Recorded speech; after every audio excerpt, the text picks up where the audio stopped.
Ação Ultravisão.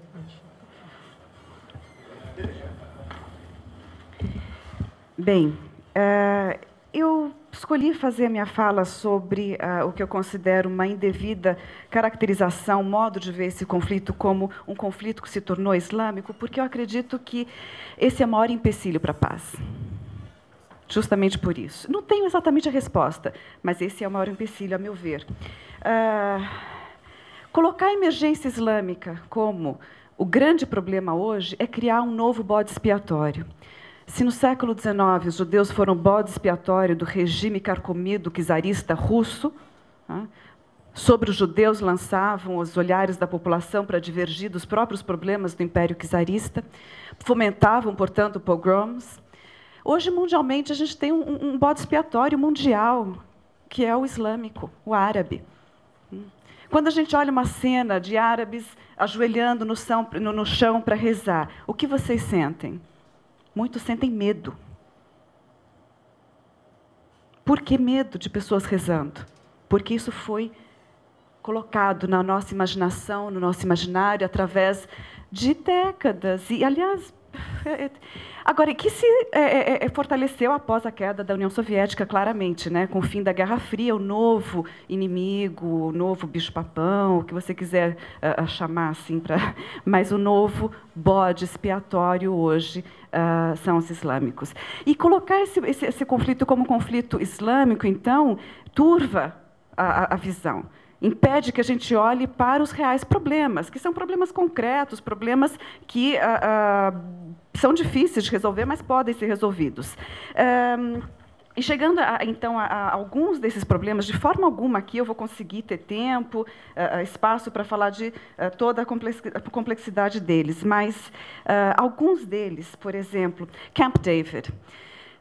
Camp David foi muitas vezes considerado assim pela imprensa ou em diversos setores como uma grande oferta generosa de Ehud Barak, perdida na medida em que Arafat recusou.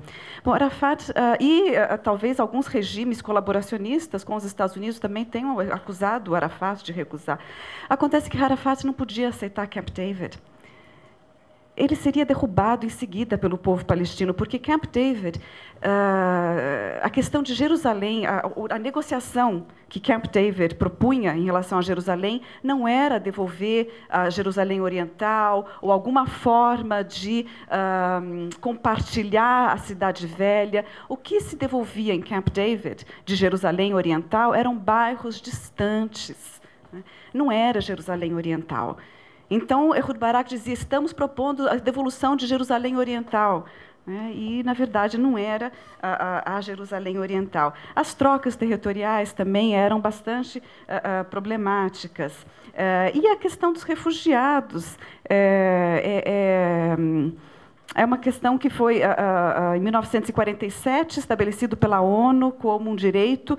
Em 74, virou um direito inalienável, segundo a ONU, ou seja, inalienável, do qual ninguém tem direito de abrir mão. Não se pode abrir mão do direito de retorno em nome dos palestinos. Ninguém tem esse direito, porque ele é parte da condição do palestino. Hoje, o palestino é um povo no exílio. Se a gente pensa que a questão palestina é tratar dos territórios ocupados, é importante, é central, mas a questão palestina é a questão de um povo que está no exílio, é um povo disperso pelo mundo. É um povo hoje cujo único bem que tem é a educação. E, por isso, os palestinos têm investido tanto na educação e têm os maiores índices de alfabetização em todo o mundo árabe. Não tem, perderam terras e tudo mais. Então, não trazer uma resposta a esse problema, como, aliás, a autoridade palestina também já está relegando, não resolve. Então, de fato, são várias as questões aqui. O Hamas demonstrou na prática que estaria disposto a negociar. A meu ver, podem não concordar. Por exemplo, quando o Hamas concorreu às eleições em 2006, ele estava dizendo: nós estamos dispostos a fazer parte de um corpo político que surgiu devido aos acordos de Oslo. Faremos parte desse corpo e, ao fazer parte dele, nós nos estamos inserindo em um processo de negociações. Então, na prática, e, ao mesmo tempo, lembrar que, de fato, quando foi dito aqui, né, que não é possível a paz quando uma das partes se recusa a reconhecer a outra, mais uma vez, na prática, Israel mantém a ocupação dos territórios palestinos. Portanto, na prática, quem não reconhece é Israel. Israel não reconhece o direito dos palestinos de ter um Estado, não retira essa ocupação. Várias foram, aliás, toda a forma como eu mencionei que começaram as negociações mostrava que a OLP estava absolutamente disposta a negociar. Hoje, em 2002, os Estados, a Liga Árabe elaborou um plano de paz. Era uma proposta, foi chamada Proposta Árabe de Paz. Essa proposta consistia no seguinte: Israel se retira dos territórios ocupados em 67. Totalmente, estabelece como fronteira a linha verde, que foi a linha do armistício de 49, devolve Jerusalém Oriental e se encontra uma solução negociada para a questão dos refugiados, que é uma questão difícil, e os Estados árabes, no seu conjunto, normalizam as relações com Israel. Essa proposta árabe foi negada por Israel. Não foi considerada, não foi levada adiante, a mídia sequer chega a mencionar. Então, a negociação tem sido extremamente difícil, sim, por questões históricas, questões concretas atuais. Historicamente falando, inclusive, a gente deve lembrar que o nacionalismo foi uma ideologia inserida no Oriente Médio no século XX, começo do século XX. O fato de não existir um Estado palestino antes do mandato britânico, que foi uma violência, o mandato britânico foi uma violência, foi uma ocupação colonialista de um território que fazia parte, até então, do Império Otomano. E o fato, então, de não haver um Estado palestino constituído anteriormente, não significa que não houvesse um sentimento de nacionalidade ou de proto-nacionalismo, que não tivesse uma comunidade, uma tradição, e que não tivessem propostas árabes. Os árabes, na Primeira Guerra Mundial, lutaram ao lado dos ingleses para expulsar os otomanos, chegaram a expulsá-los, inclusive chegaram a fundar um efêmero reino árabe, ou não chegou a ser isso, mas chegaram a conquistar a sua independência com sede em Damasco, e a Palestina faria parte disso. Toda essa política se transformou com a inserção da Inglaterra e França no Oriente Médio, que criaram fronteiras, mas criaram essas fronteiras. E a Palestina, que chamamos de Palestina histórica, são fronteiras das quais uma população foi violentamente expulsa. E essa é a reivindicação palestina. Eu não vou me alongar, mas, por exemplo, hoje a gente tem 20% da população de Israel é palestina. São os descendentes dos 300 mil que permaneceram, que não foram expulsos dos territórios. Aliás, por falar nesse período de 47, também a gente, se for olhar com um olhar um pouco mais cuidadoso, a gente vai ver que houve um Estado que, ali, nesse momento, se formou, não reconhecendo a resolução da ONU. Eu não vou dizer que isso elimina o direito de Israel de existir, não é isso. Mas, em 47, 48, até 49, Israel expandiu suas fronteiras para além daquelas determinadas pela ONU. Ou seja, ela não atendeu à resolução 181. Então, isso significa que essa resolução foi desrespeitada em 48 e 49. Pelo Estado de Israel na sua fundação. E depois os palestinos, todo um processo histórico, mas a partir de 67 passam a reivindicar o fim da ocupação da Cisjordânia e da faixa de Gaza, que são 22% da Palestina histórica.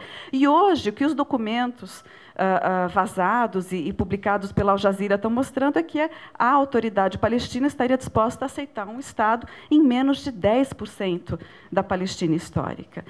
E isso resolveria o reclamo da população, a necessidade de justiça da população. Você não consegue fazer paz sem justiça. Você não consegue fazer paz sem atender o que a população reivindica, vê como justo. Então, assim, a princípio, eu seria a favor de uma solução de 2 Estados. Se essa é a reivindicação palestina, se essa for a reivindicação palestina, eu não sou palestina, eu não posso decidir pelos palestinos, não sou israelense, tampouco não posso decidir por eles. Mas se a solução de 2 estados puder trazer uma resposta para as reivindicações palestinas e puder trazer a paz, eu acho que ela é um grande avanço, um cenário a ser tratado com todo cuidado e carinho. Mas, para além dele, porque existe a possibilidade de que, se ele for criado da forma como se vê ele ser criado, ou seja, não recuando para a fronteira de 67, não devolvendo Jerusalém Oriental, não atendendo a uma solução justa da questão dos refugiados, se isso acontecer, ele não vai resolver o conflito.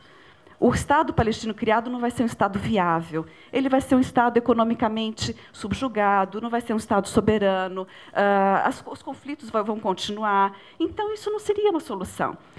E se a gente olhar um pouco a demografia ainda de Israel, 20% são palestinos. São palestinos, cidadãos de segunda classe, que hoje ainda enfrentam um problema, que é essa proposta de lei do governo israelense de exigir que todo não israelense jure lealdade ao Estado judeu, o que é visto como uma forma extremamente preocupante por esses cidadãos palestinos, que podem, de uma hora para outra, passar de cidadão de segunda classe para não cidadão, né, de um Estado judeu, extremamente preocupante. Agora, além disso, você tem 50% do Estado de Israel que são judeus de origem árabe.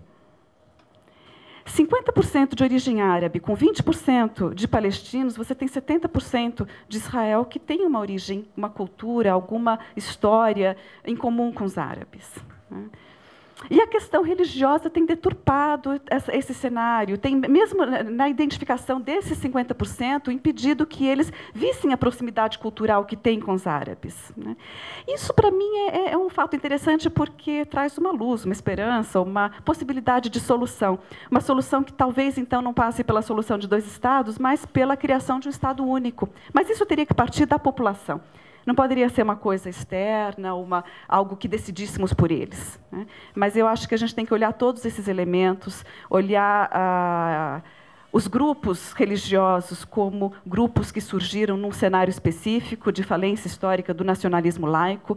Não é o cenário final, essas questões mudam muito rapidamente. Até a década de 80, o governo israelense acusava a OLP de terrorista. Agora, os terroristas são Hamas e Hezbollah. Essas coisas mudam muito rapidamente. Acho que a gente tem que olhar a demografia, tem que olhar a população, tem que olhar a história, né, com cuidado, e pensar, então, numa solução através dessas vias. Obrigada.